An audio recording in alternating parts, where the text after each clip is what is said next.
Live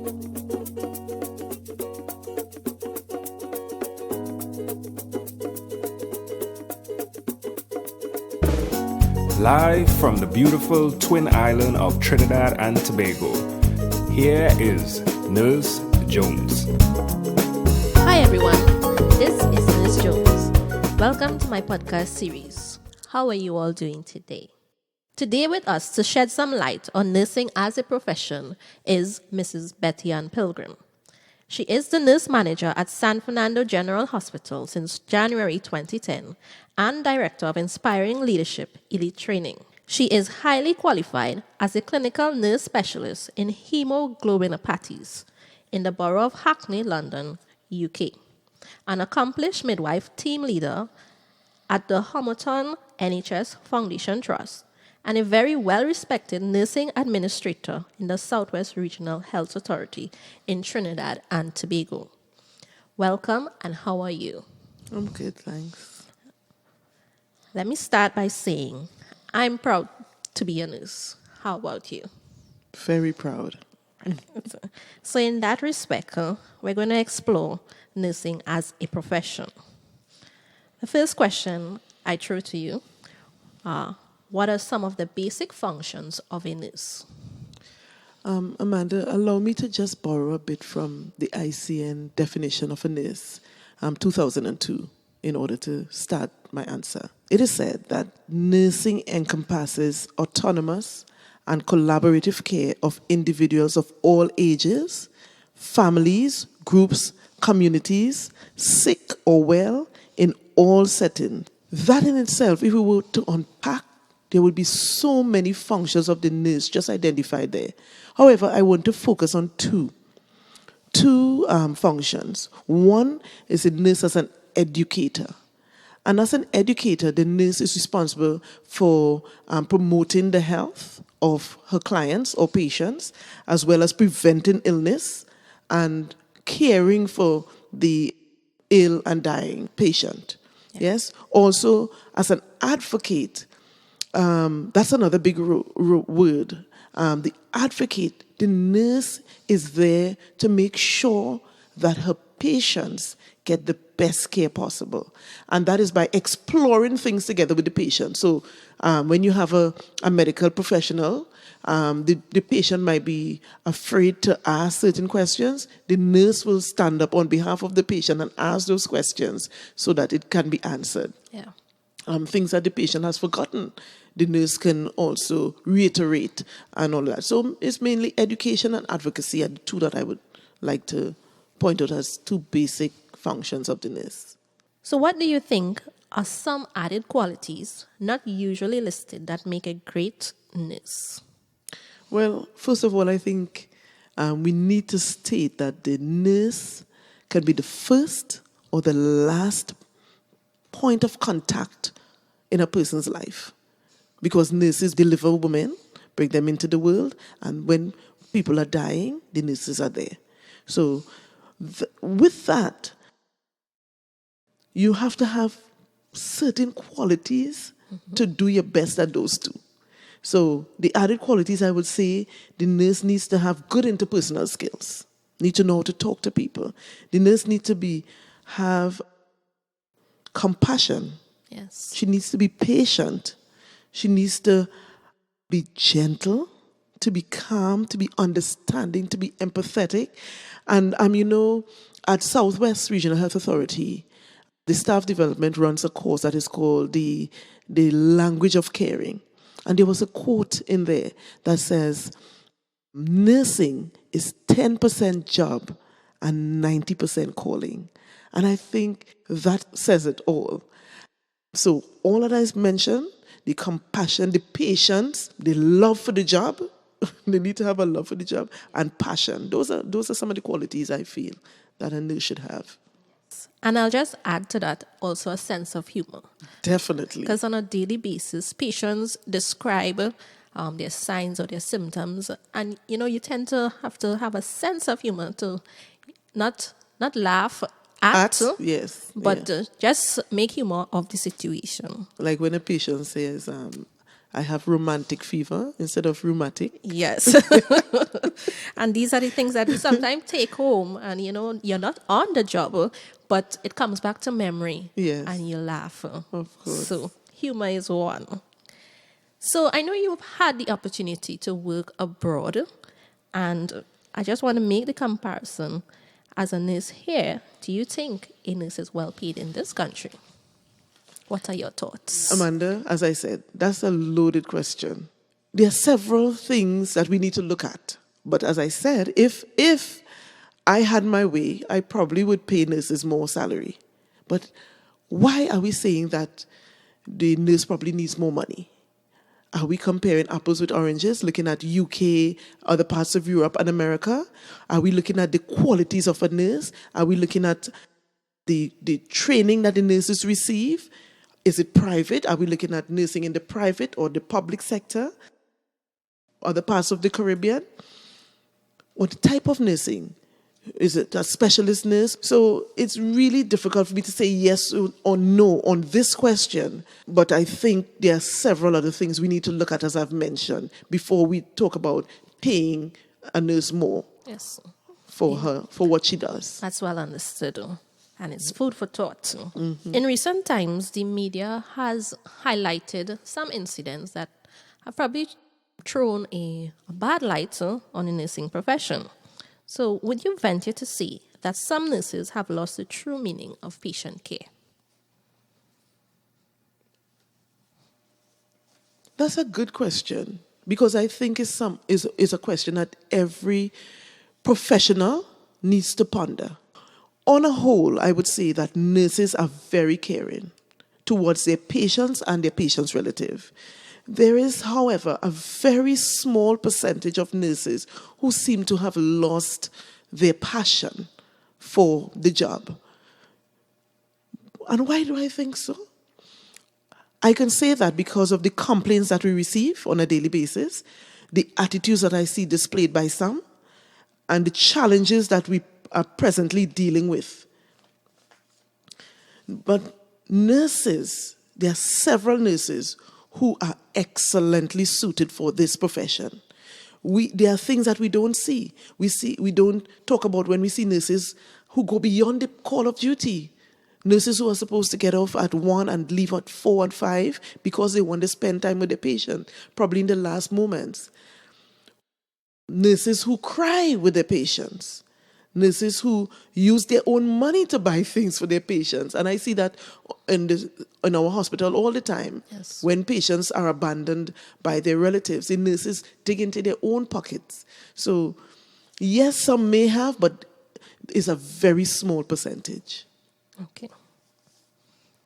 So in that light, what can be done to reassure the public or regain their confidence in us as nurses? Something that we really haven't done in our health authorities is have a communication strategy for getting the good news out to the public, so that some of the things that I mentioned can be highlighted. Yes. When nurses hold hands with their patients and cry with them, when a mother who has been waiting for a long time for a baby delivers a baby, and the nurse holds that baby and proudly presents it to the mom and dad. So these are things that we need to highlight. So I think we need to have a strategy where these good news are delivered to the public. Yeah. Probably through the print media, or even have a little section on the television and radio where we can share these stories and where people could actually call in and give the good news, because on a daily basis, people commend nurses for the jobs that they do. That's a great idea, because the media often sensationalize a lot of the things that go on, and the bad usually gets more play than the good stuff. That's it. So what systems, if any, are in place to prevent the erosion of proper patient care?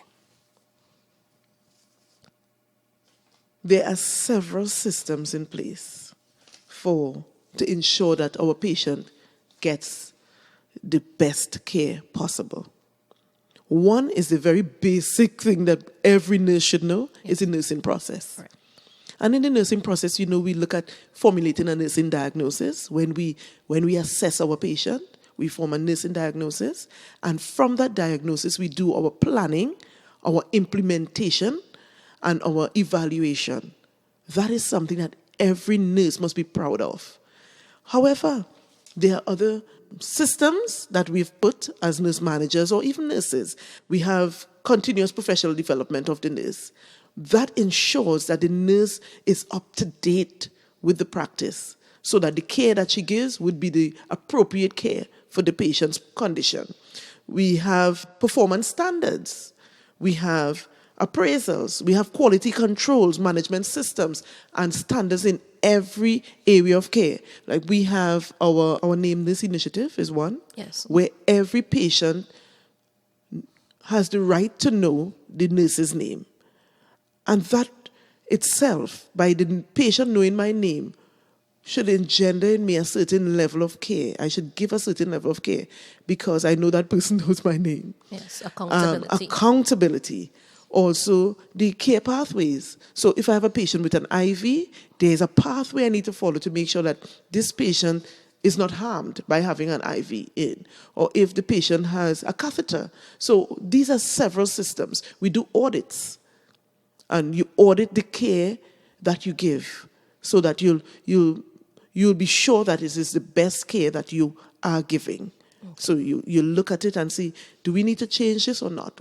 How could we improve? So all of that I've mentioned are ways in which we ensure that the patient gets the best care. So I just want to place a little scenario before you, and you just give me your response. How would you deal with this? So let's say you and Mr. Pilgrim are driving down the road. He sees a friend of his from the village, and he stops to just exchange hellos. And the guy says, "Hey, how you going?" And, he's like a bit sad because apparently he's unemployed at the point in time. He just lost his job. So Mr. Pilgrim asks, "So how is the missus?" And he says, she's good, but I think I'm sending her to do nursing just now." So if you give him some pointers there, what would you say to him? And number one, I heard you say that he said he's going to send her to do nursing.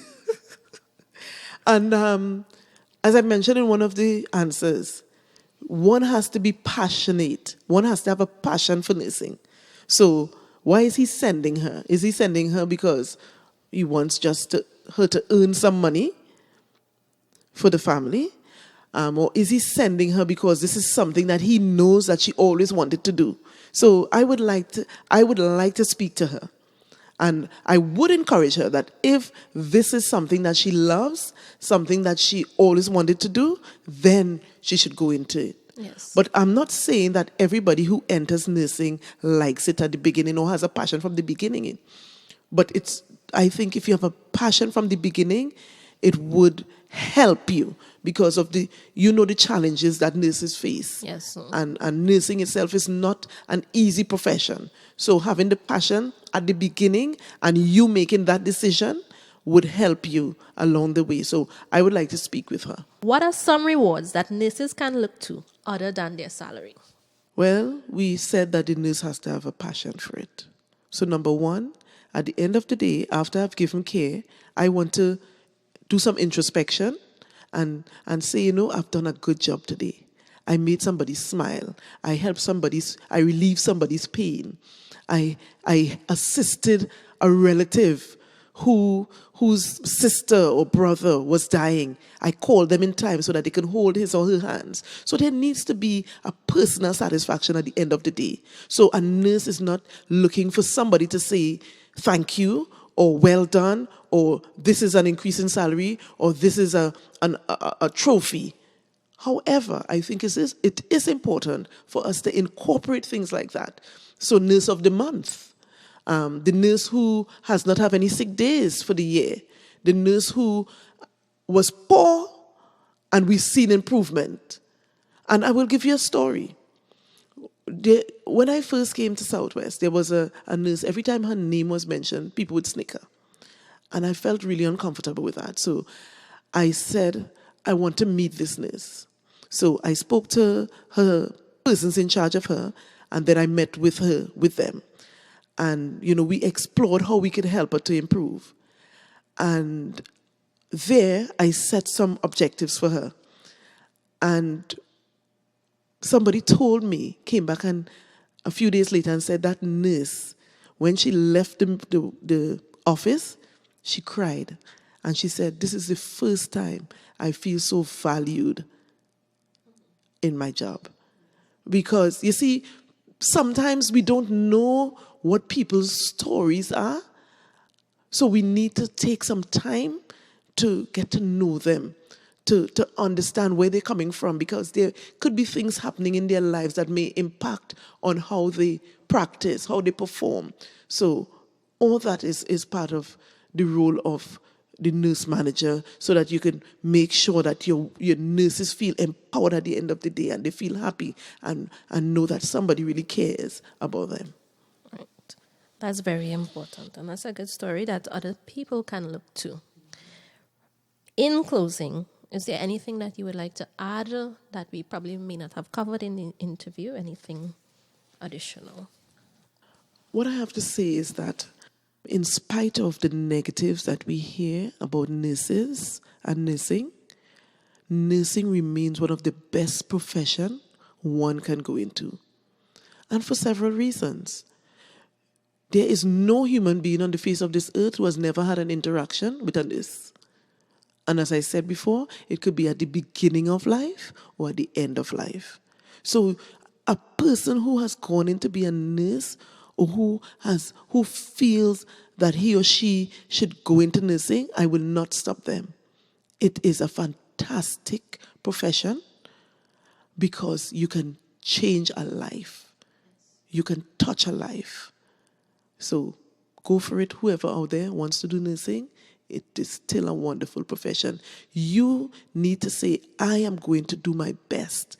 I am going to make a difference. And if every nurse says that, I believe that nursing, not only in Trinidad and Tobago, but around the world, will change. Definitely. And in closing, I'll just read a quote. When you're a nurse, you know that every day you will touch a life, or a life will touch yours. And this is so true. And this brings us to the end of the podcast. This segment has been brought to you by Amazel Enterprise.